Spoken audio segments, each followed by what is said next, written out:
Hello and welcome नाजरीन। जैसा कि आप जानते हैं, इस वक्त भारत के इर्द गिर्द जो ममालिक हैं उनमें बड़ी तेज़ी से तब्दीलियां आ रही हैं। हमने देखा कि इमरान खान का तख्ता पलट हुआ पाकिस्तान में। उसके बाद हम देखते हैं कि हसीना शेख हसीना का तख्ता पलट हुआ बांग्लादेश में। और आज अभी अभी की ताज़ा खबर जो आई है वो ये है कि नेपाल में भी जो मुजाहरे और राइट्स हुए हैं उसके बाद प्राइम मिनिस्टर ने इस्तीफा दे दिया और गालबन वो मुल्क से बाहर निकल गए हैं, शायद दुबई की तरफ गए होंगे। और कई जगह पे वहाँ पे सरकारी इमारतों को आग भी लगाई गई। ये क्या हो रहा है? क्या ये कोई ग्रैंड प्लान है अमेरिकन, जिसमें ये सारी रजीम चेंजेस हो रही हैं, जैसा हमने जापान में भी देखा है कि जापान के प्राइम मिनिस्टर को भी इस्तीफा देना पड़ा। तो इस पर चर्चा करने के लिए हमारे साथ इंतहाई महत्वपूर्ण पॉलिटिकल एनालिस्ट हैं, पेशे के लिहाज से इंजीनियर हैं, उनको जोड़ लेते हैं। शिवम चौधरी साहब जी, बहुत धन्यवाद आपका। Welcome to you sir. You धन्यवाद आप सर। बहुत धन्यवाद धन्यवाद। सर। क्या हो रहा है चौधरी साहब? ये खित्ते में क्या हो रहा है? पहले तो नेपाल की आपके पास जो लेटेस्ट अपडेट्स हैं प्लीज वो शेयर करें। जी। सर नमस्कार, सभी दर्शकों को जय श्री राम। जैसा आपने बताया, बिल्कुल जो खित्ता है उसमें जो बड़ी ताकतें हैं, वेस्टर्न पावर्स हैं, वो इसको डिस्टेबलाइज करने के ऊपर लगी हुई है। देखिए, एक फोटो है, आपने एक फोटो देखी होगी पीछे, प्रधानमंत्री नरेंद्र मोदी, शी जिनपिंग और पुतिन एक साथ खड़े हैं एससीओ की समिट के अंदर। उस जी फोटो ने इस चीज को एक तरीके से स्पीड दे दी, उसने कैटलिस्ट का काम किया। ये सब हो रहा था, आपने सही कहा। सबसे पहले 2021 में म्यांमार में सत्ता परिवर्तन होता है, 2022 में श्रीलंका में होता है, 2024 में बांग्लादेश में होता है। इमरान खान भी इसी चक्कर में उस लपेटे गए थे। और भारत में तो ये प्रयास लगभग गालिबन पिछले 5 से 6 साल से लगातार चल ही रहा है, कभी किसान आंदोलन के नाम पर, कभी सीए के नाम पर, कभी किसी चीज के नाम पर, और वो आगे भी चलता रहेगा। ऐसा नहीं है कि वो रुक गए हैं। अभी जो लेटेस्ट कैजुअलिटी है वो नेपाल है। नेपाल हिंदू राष्ट्र हुआ करता था, राजशाही थी, राजशाही को हटाया गया। उसमें भी भारत में एक लेडी बैठी हुई है, उसका एक बड़ा रोल रहा। उसके पीछे की भी एक कहानी है, जिसका बेटा आजकल मलेशिया चला गया था। अ, अब नेपाल में जो पूरे का पूरा कार्यक्रम है, दरअसल ये ऐसा नहीं है कि पिछले एक हफ्ते 10 दिन के अंदर है। ये तैयारी लगभग एक साल से चल रही थी, लेकिन उस एक फोटो ने इसे कैटलिस्ट का रूप दिया। दरअसल जो नेपाल में फिलहाल जो प्रधानमंत्री थे, केपी शर्मा ओली, वो आप ये मानकर चल सकते हैं वो चाइना समर्थित थे, चाइना का उनका सपोर्ट था। लेकिन वहां का एक बड़ा पॉलिटिकल क्लास भारत को समर्थन करता है। और जो वहां की जो पब्लिक है वो एक तरीके से आप कह सकते हैं नैसर्गिक रूप से, नेचुरली भारत से ज्यादा कनेक्ट करती है। धर्म के नाम पर हो सकता है, कल्चर के नाम पर हो सकता है, वहां के बहुत लोग यहाँ काम करते हैं उसके कारण हो सकता है। लेकिन अमेरिका यहाँ पे एंट्री चाह रहा था, और उसने यूएसएड के माध्यम से यहाँ बहुत पैसा फंड किया, क्रिश्चियनिटी को प्रमोट किया। दरअसल उसे एक ऐसी जगह चाहिए जहां पर बैठकर वो भारत और चाइना दोनों पर नजर रख सके। हम्म। और जो एक हिंदू राष्ट्र है, वो कभी आपको वेस्टर्न पावर्स हैं या इस तरह के जो लोग हैं उन्हें कभी पसंद नहीं आए। और वो लास्ट सर्वाइविंग हिंदू राष्ट्र था, और वो भी एक तरीके से ढह गया इस कॉन्स्पिरेसी। अब हुआ क्या, क्योंकि केपी शर्मा ओली की सरकार थी और भारत और चाइना बहुत एक तरीके से कम पास आते दिखाई दे रहे नहीं आ रहे। वो एक ट्रांजेक्शनल रिलेशनशिप है कि भैया ठीक है, फिलहाल के लिए मैं तुझे फायदा पहुंचाता हूँ, तू मुझे, क्योंकि दोनों को पता है कि हम दोस्त नहीं हो सकते, एक दूसरे के कॉम्पिटिटर है, दुश्मन है, सब कुछ है, दोस्त तो नहीं है। लेकिन फिलहाल अमेरिका, क्योंकि बड़ा थ्रेट था, तो हम एक साथ आ गए। भारत ने मैसेज दिया कि अमेरिका को, भैया तुम हमारा आर्म ट्विस्ट करोगे, हम चाइना के साथ जा सकते हैं। तो अमेरिका ने फिर ये सारा का सारा खेल यहाँ पर किया। एक बहाना बनाया गया कि देखिए करप्शन है, बेरोजगारी है, निश्चित तौर पर है, हर बहुत सारे देशों में है। लेकिन जिस तरीके से उसका इस्तेमाल कर कर ये आंदोलन खड़ा किया गया। यूरोप में बहुत बेरोजगारी है, अमेरिका में तो बहुत बेरोजगारी है ना? बिल्कुल। और देखिए, जब बेरोजगारी का डेटा आता है वहां तो लेबर का जो डिपार्टमेंट का हेड है उसे हटा दिया जाता है अमेरिका में, तो ये भी होता है वहां तो यही सब उसका प्रयास किया गया। सच क्यों बोला, इसलिए हटा हाँ, दिया सच क्यों बोला। जी जाए। जी। देखिए, अब बहाना ये बनाया गया है कि सोशल मीडिया के ऊपर बैन लगाया गया है, जो वेस्टर्न सोशल मीडिया था, फेसबुक है, व्हाट्सएप, ऐसे 26 ऐप्स के ऊपर बैन लगाया गया। इसकी वजह से प्रोटेस्ट फ्यूल अप हुआ। नहीं, दरअसल सरकार को ये अंदेशा था कि ये होने वाला है, और वो चीजें ज्यादा ना फैले इसलिए उन्होंने इन सारे सोशल मीडिया एप्स के ऊपर बैन लगाया। लेकिन उसने एक गलती करी, चाइनीज टिकटॉक। एप्स को छोड़ दिया, टिकटॉक हाँ, को छोड़ दिया, को वाइबर छोड़। को छोड़ दिया। वो सारे आंदोलनकारी, तथाकथित आंदोलनकारी, उसके ऊपर तब्दील हो गए जाकर, और वहां से कम्युनिकेशन का माध्यम स्टार्ट हुआ। अब सरकार ने बाद में बैन हटा लिया, पहले होम मिनिस्टर ने डिजाइन किया, फिर एग्रीकल्चर मिनिस्टर ने डिजाइन किया। लेकिन अब जो खबर आ रही है, केपी शर्मा ओली ने भी रिजाइन कर दिया है, और खबर यह है कि शायद वो देश छोड़कर भाग भी गए। अब महत्वपूर्ण चीज देखिए, टाइमलाइन देखिए, पिछले साल 8 दिसंबर को डोनाल्ड लू नाम का एक व्यक्ति नेपाल में आता है, वहां के नेपाल में जो अमेरिकन एम्बेसडर है उससे मिलता है। कौन है डोनाल्ड लू? डोनाल्ड लू है रिजीम चेंज एक्सपर्ट। यही वो व्यक्ति है जिसके लिए इमरान खान कहता था पर्चा निकाल के मेरे हाथ में एक व्यक्ति का नाम है जो मुझे ऐसे ऐसे करने को कहता था, वो डोनाल्ड लू ही था। हाँ, उसके बाद उसी शेख ने हसीना इमरान कहती है खान कि के खिलाफ भी किया ना, वो इमरान हाँ खान हाँ कहता था। हाँ जी, जी, बिल्कुल। फिर शेख हसीना ने भी एक बात कही कि सेंट मार्टिन साइलैंड चाहिए, मुझसे किसी ने बात की है। जिस व्यक्ति ने बात की थी वो डोनाल्ड लू ही था। आपको एक भारत में भी डोनाल्ड लू का इंटरफेरेंस आपको बताता हूं। जब भारत में 2024 के चुनाव हो रहे थे प्रधानमंत्री नरेंद्र मोदी को चुनने के लिए, डोनाल्ड ट्रम्प भारत आता है और तमिलनाडु जो भारत का राज्य है वहां पर जाता है और वहां के मुख्यमंत्री से मिलता है। और वहां पर वो ये नहीं कहता हम भारत और अमेरिका के संबंध अच्छे चाहते हैं, वो ये कहता है कि हम भारत और तमिलनाडु के संबंध अच्छे चाहते हैं। और सबको अमेरिका पता है कि अमेरिका अमेरिका और तमिलनाडु।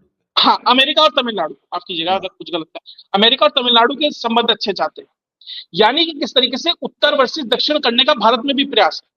भारत में भी धर्म के नाम पर, जाति के नाम पर, उत्तर दक्षिण के नाम पर, भाषा के नाम पर जहां चाहे वहां आग लगाने का प्रयास।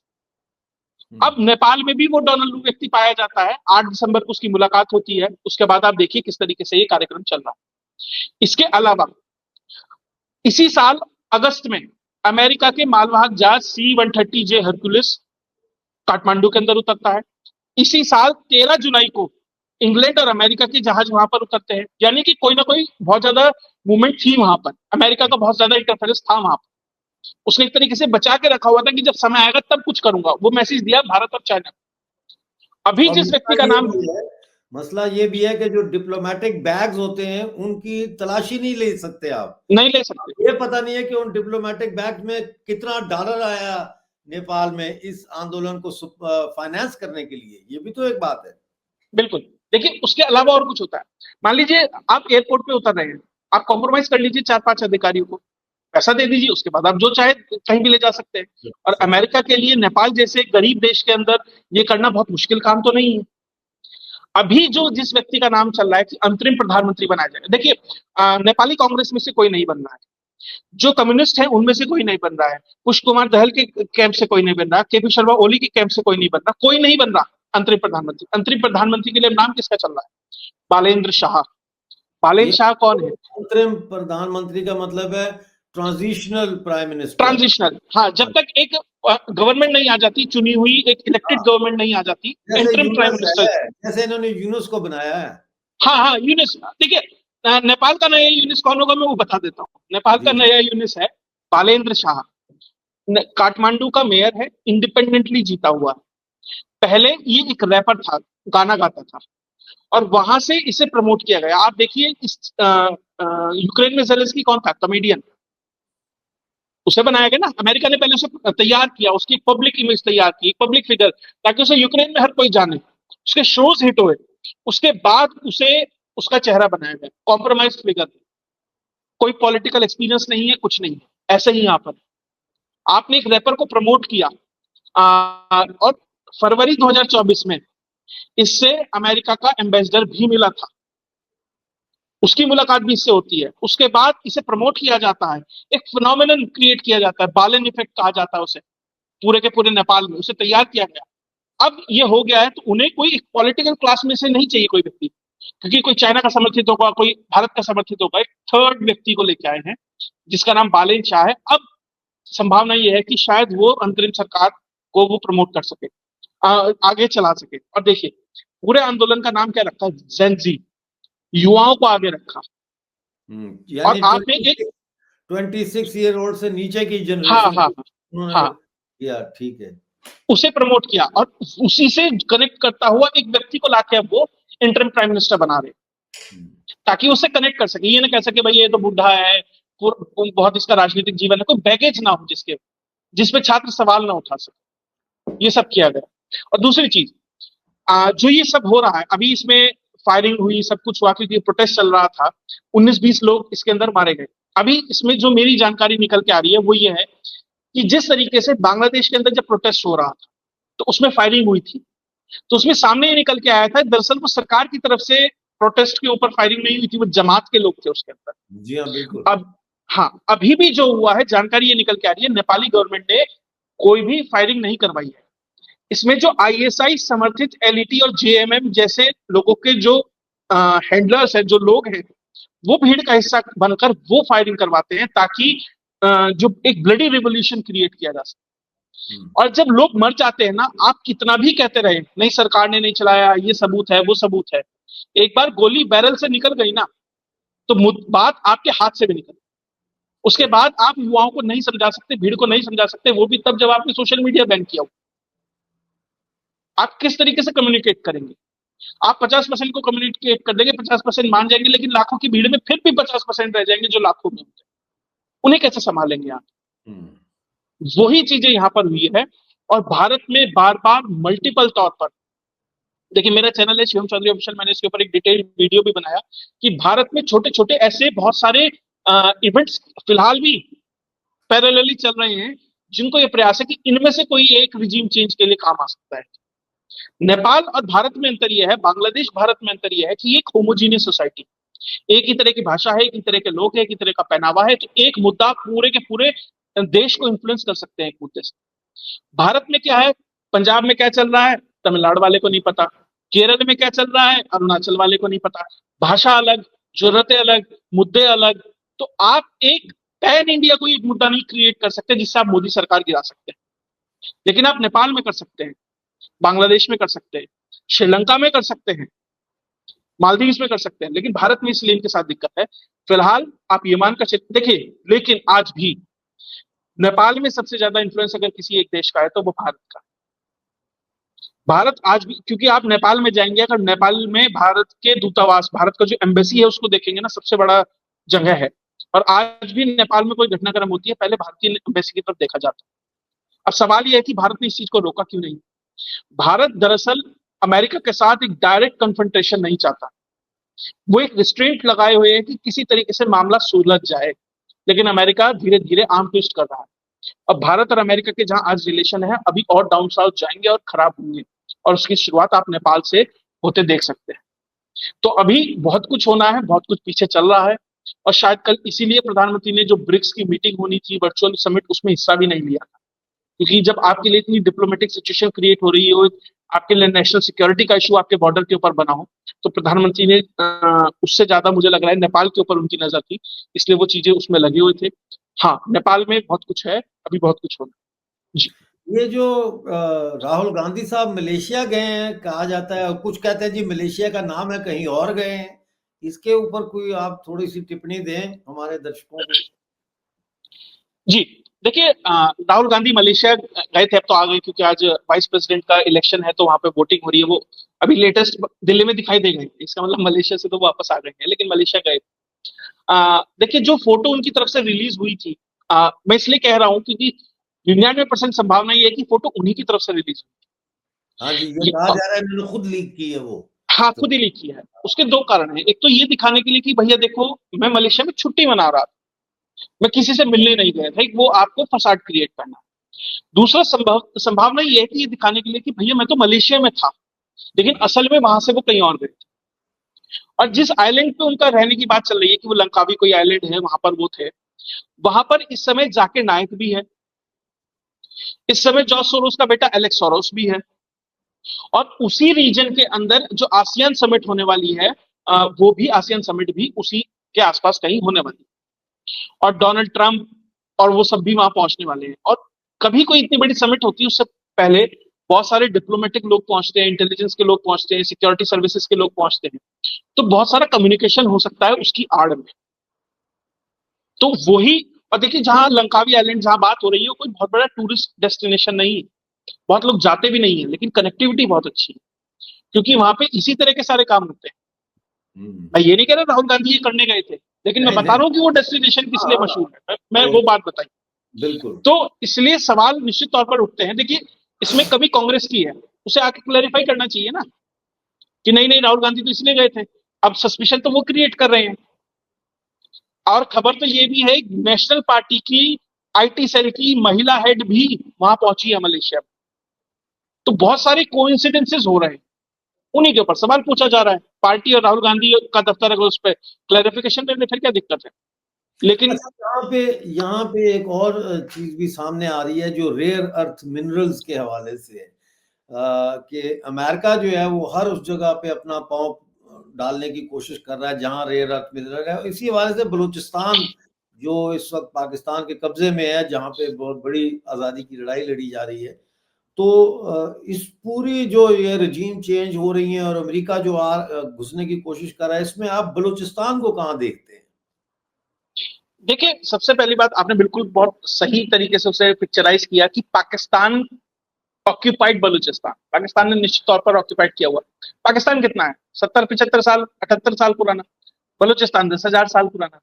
अब सवाल ये है कि जनरलों ने तो नक्शा दिखा दिया डोनाल्ड ट्रंप को, साहब यहाँ ये मिनरल निकलेगा, यहाँ कॉपर निकलेगा, यहाँ ये अर्थ मेटल निकलेगा।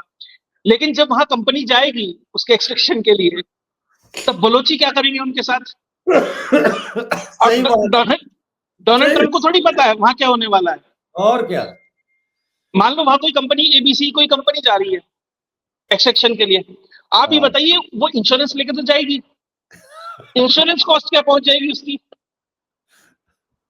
वो तो नहीं बताया होगा आसिम मुनीर ने। आसिम मुनीर ने तो ये कहा होगा $100 मिलियन भेजो, मेरी बेटी का वहां फटाफट जो नागरिकता है उसे सैंक्शन करो, सिटीजन बनाओ, और साहब सिटीजनशिप। ये खान ले जाओ। वो ये बताना भूल गया कि उस माइन के बाहर बलूची बंदूक लेके बैठे हैं, चप्पल पहन के, हाँ। AK-47 लेके बैठे हैं। उसने ये नहीं पता। देखिए डोनाल्ड ट्रंप बहुत पढ़ा, ऐसा तो नहीं कि उसे बहुत जानकारी है, उसे थोड़ी पता होगा कि वहां ट्रेन रोक के बलोचियों ने कई दिन तक उस पर कब्जा करके रखा और आसिम मुनीर कुछ भी नहीं कर पाया सिवाय मरियम बंकर में घुसने के। वो तो नहीं बता पाया वो ना। तो रेयर अर्थ पेपर पे निकालना बहुत आसान है, ग्राउंड से निकालना बहुत मुश्किल है। और ये तो वाह वो वाह, लोग हैं क्या जिन्होंने बात, रिको डिक की क्या माइंड बात। दो को बेच दी। वाह वाह, वाह वाह, क्या खूबसूरत आपने तमसील बयान की है। वाह वाह, बहुत अच्छे। तो वो तो ग्राउंड अगर की जो। अगर ये शेर होता, जी। अगर ये शेर होता तो मैं कहता मुकर्रर इरशाद। ये पेपर पे निकालना आसान है, ग्राउंड से निकाल के बताओ बेटा। सही बिल्कुल। बात। तो अभी जो हालत देखिए, और दूसरी चीज, वहां पर भी सिक्योरिटी तो प्रोवाइड पाकिस्तान ही कराएंगे ना, क्योंकि जब वो माइनिंग के लिए जाएगी, अमेरिका अपने सैनिक नहीं भेजेगा, वो बॉडी बैग से डरते हैं। भेजेंगे तो इन पाकिस्तानियों को ही कि भैया हमारे कंपनी को सुरक्षा प्रोवाइड कराओ। वो जी अपनी नहीं कर पा रहे, अमेरिका की क्या करेंगे? उन्होंने तो गारंटी चाइनीज की भी ली थी, कर जी। पाए क्या? इसलिए तो वो सीईपी से बाहर निकल रहे हैं, चाइना इकोनॉमिक कॉरिडोर जो भी है, हम्म, चाइना पाकिस्तान वाला सीपेक से। हम्म, तो वो तो चाइनीज की भी नहीं कर पाए, अमेरिका की भी नहीं कर पाएंगे। और हम्म, भाई 5 साल का मुआहदा है, 10 साल का मुआहदा है, 10 साल बाद ट्रंप ने क्या देखा है? नहीं है, ट्रंप तो गया 4 साल बाद, 3 साल बाद।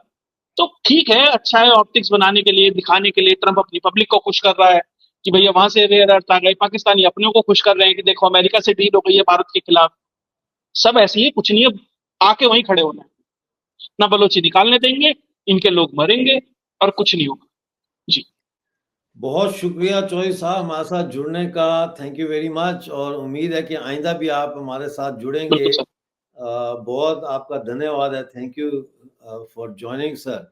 ये थे हमारे साथ शिवम चौधरी साहब, जो पेशे के लिहाज से, जैसे मैंने शुरू में बताया, इंजीनियर है, लेकिन इनकी गुफ्तगू से आपको अंदाजा हो गया होगा कि ना सिर्फ हिंदुस्तान यानी भारत के अंदरूनी मामलात पर इनकी बड़ी नज़र है, बल्कि आलमी जो हालात तब्दील हो रहे हैं उन पर भी इनकी नज़र है।